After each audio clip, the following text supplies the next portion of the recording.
When it's time to crack open those checkbooks and pay the monthly bills, nearly 2/3 of households report that one gender is likely to take charge in balancing that budget. I'm joined today with Jennifer from Evans Financial Group. Why women should be in the know and helping make those financial decisions. Jennifer, thank you for joining for me. Well, thank you for having me. Absolutely. So let's talk about why women should be more involved with finances. Well, so the first thing would be to create a financial independence.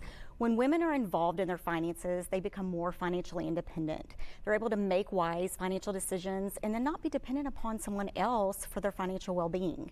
You know, we often meet with clients who are married, and when they come in, typically one spouse is more responsible for the finances than the other. Okay, so and so when that happens, it's typically a lot of times the men. And so the women, their response is, I don't want to know what's going on. I don't want to know anything to deal with it. And so that can create a problem because 80% of men die married while 80% of women die single.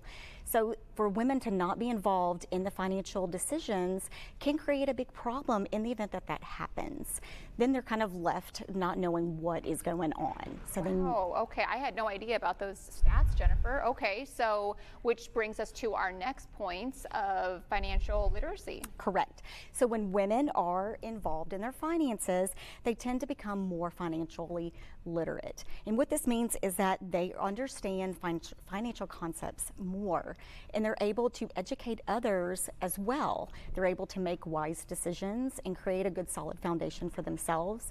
They're able to educate, their kids or grandkids on how they need to properly plan for their finances and make good financial decisions. This is really beneficial, Jennifer, because of the fact that when people do pass away suddenly, sometimes unexpected, a lot of those passwords that the individual or the spouse has that the other one may not know, and kind of gets us in a bind that way as well. Yes, it sure does. Absolutely. And then our last topic is narrowing that gender gap. Absolutely. So women have historically been disadvantaged when it comes to income and wealth. And so being involved in the finances,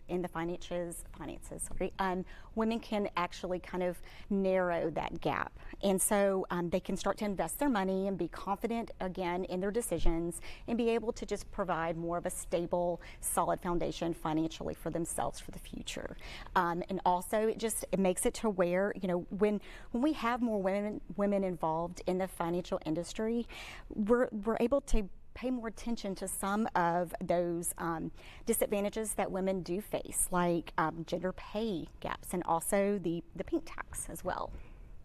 Those are some excellent points, Jennifer. I didn't even think about some of those, but now that you actually bring them up, I guess it does make significant sense as to why we should be more involved. And I know different generations, that is switching as well for women to be more independent and be in the know with that. I know a lot of individuals who handle it themselves too, because grocery shopping and whatever, the kids and all their expenses and stuff like that. So this is definitely very beneficial and great information, great insight here today. Well, good. Thank you. Thank you so much, Jen.